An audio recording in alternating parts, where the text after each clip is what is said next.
Hello friends, আসসালামু আলাইকুম। আপনাদেরকে আমার আফরিন কিচেনে অনেক স্বাগত জানাই। আজ আমি বানাতে চলেছি পনির। তাহলে চলেন শুরু করা যাক। পনির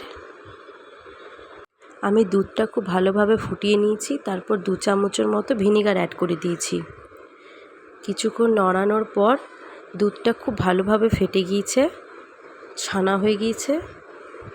দেখতেই পাচ্ছেন আপনারা, খুব সুন্দরভাবে ছানাটা হয়ে গিয়েছে।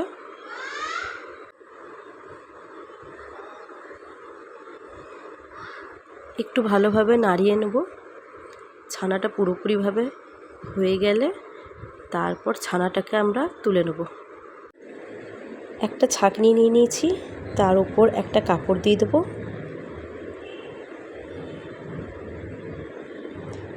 এইবার ছানাটা খুব ভালোভাবে ঢেলে নেব কাপড়ের উপরে।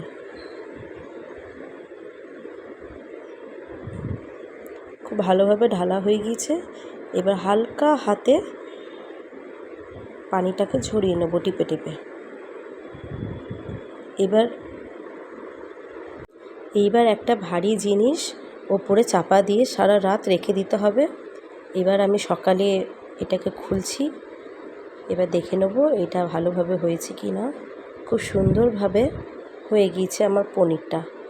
এবার একটা নর্মাল জলে এটাকে 5 মিনিটের মতো রেখে দেবো। তারপর দেখুন আমার পনিরটা খুব সুন্দরভাবে রেডি হয়ে গিয়েছে।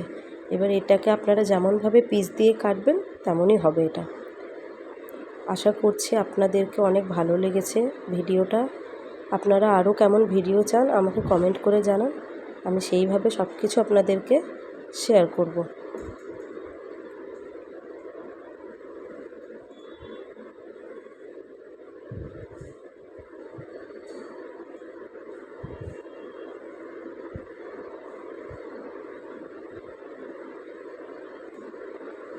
ভালো লাগলে ভিডিওটাকে লাইক করে দেবেন, কমেন্ট করবেন।